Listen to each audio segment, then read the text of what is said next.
Alright guys, I'm going to show you how to draw an eye and also show you three different types of an eye here. When I start an eye, I always look at the angle starting from the tear duct to the tip of an eye, and that angle is going to be essential for me to start on drawing. Now, there are eyes that's angled higher.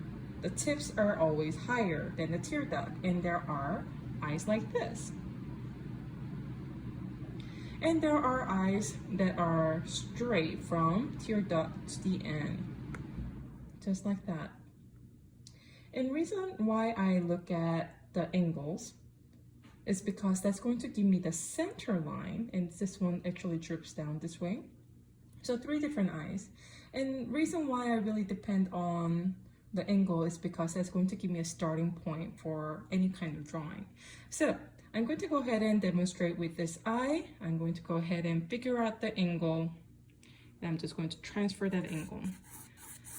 We are changing the size, we are drawing it bigger, but angle never changes too, so it's going to be pretty dependent source. Now, I see the tear duct happening here. Now, hold it from far and hold it with 2 fingers first. It should be pretty loose, and you're going to use the other 3 fingers to just hold it in place. It should be pretty loose, and I don't want you to hold it pretty close to the lid because we are not in the control system yet. We are just trying to figure out the overall proportion.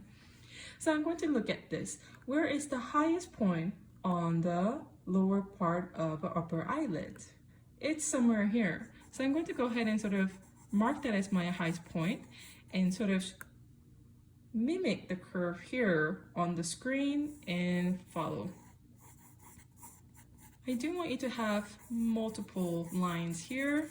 It should be messy. You should be making mistakes. This is just the basic guideline for it.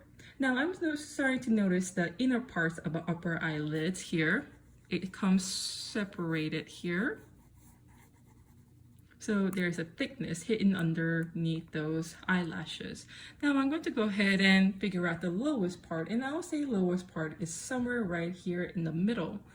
So somewhere in the middle, and I see the tear duct, pretty straight line, just slightly angled, goes up and down. Now, tricks to drawing an eye is not to draw an eye. Draw the angles that you see. I know that sounds really odd, but when you try to draw an eye, you're going to try to draw a circle, oval actually, with a circle. That's not really a shape of an eye. We are always going to try to look at and decode each singular lines here. So I have come up with the upper part of lower eyelids. That's the thickness inside here. So I'm going to go ahead and just mark that. And I'm going to go ahead and notice where the pupil is. Pupil is somewhat closer to the tear duct than actually a center. So I'm going to sort of draw the center line and figure out where my pupil is. It's definitely above this angle, right? So I'm going to sort of try to draw the pupil right there and figure out the iris part, which is the lower part of it. You're not going to get the perfect line the first time. I do want you to try not to be afraid of making mistakes. Now I do see, if I get sort of close to it, this is the thickness of the upper eyelids. So I'm going to go ahead and save that part as well. And I do see this flesh underneath, division here. And I do see the starting of upper part of lower eyelids that I'm going to go ahead and separate it out. Now, I'm going to go ahead and draw the fold, double eyelid fold. And I'm going to go ahead and do the angle again. I think it's pretty straight here, so I'm going to go ahead and cover that line and its dramatic curve.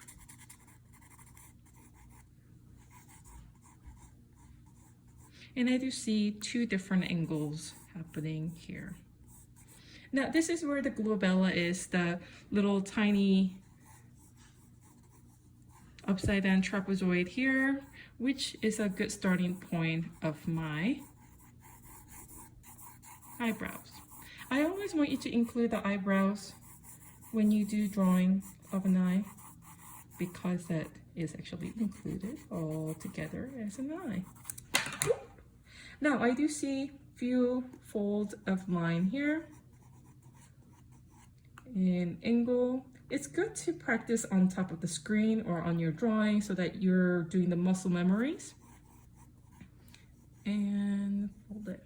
Now I'm ready for details. Now I'm going to hold my pencil a little bit differently, and I'm going to actually have a seat now. So now I want it to be in control. I'm trying to add the details. I got the overall things down. So I'm going to hold it closer, and I'm going to actually try to sort of finalize the details. I'm going to erase the guidelines at this time. Try to erase it to the point where you can still see it, but it wouldn't bother you with your drawing. And let's go ahead and get started. I did notice that it's not really complete circle, it goes in, and I'm going to go ahead and follow that. And this is not a very clean line. If you notice it, it's very fuzzy. So I'm going to go ahead and sort of indicate that fuzziness with multiple lines. We're not trying to add any values,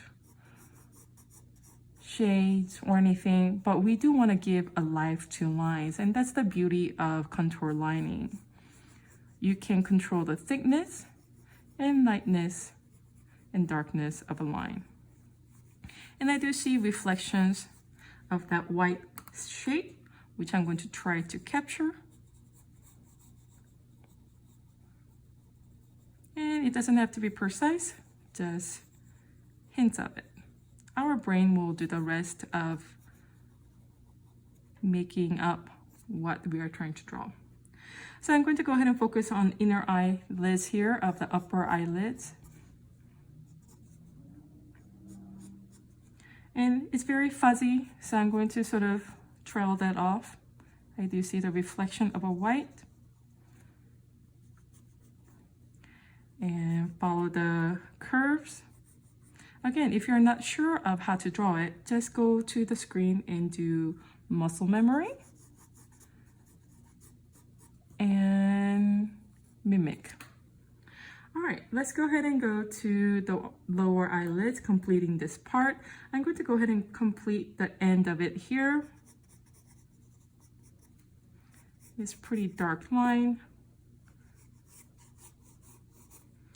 And I'm going to go ahead and complete the outer edges of upper, lower eyelids here. Now, tricks to drawing an eye. Do not draw any eyebrows until you are for sure ready. Just mainly ignore it for now. All right, I'm going to go ahead and draw that. And I'm going to move on to details under the lower eyelids. So I do see two folds. Again, there's no sharp lines in our face. Everything is folded, soft lines. So I'm going to mimic that with multiple lines overlapping one another. And then I'm going to go ahead and work on the upper eyelid fold, double eye line. There we go.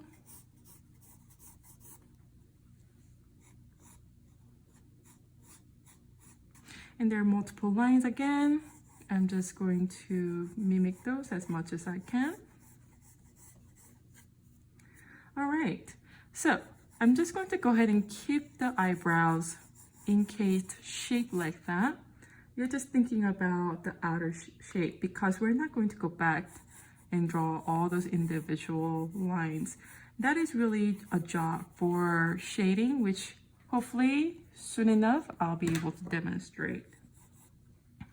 All right, let's go ahead and move on to eyelashes. I don't want to give it too much. Notice where your eyelashes are from. It's not inside of this top portion of your lower eyelids. It's actually on the outer edges. So I'm going to go ahead and sort of mark those. And you want to overlap few at a time. You don't want too much and not too dark. Just give it a hint of it. It doesn't have to match 100%. Trail off. When you do draw eyelashes, you do not want to draw lines like that. You want to trail it off. Let it go. Let it go. So I'm going to go ahead and draw the bigger eyelashes here.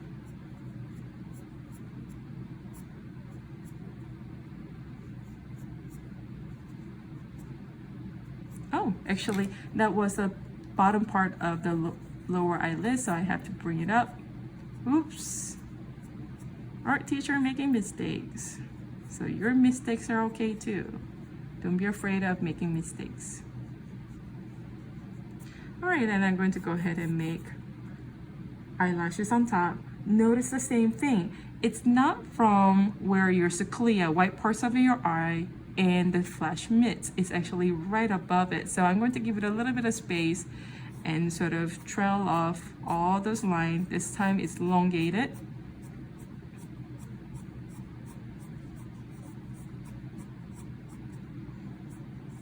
I actually don't recommend drawing eyelashes until shading lesson because I think they look more realistic when you draw it with shades.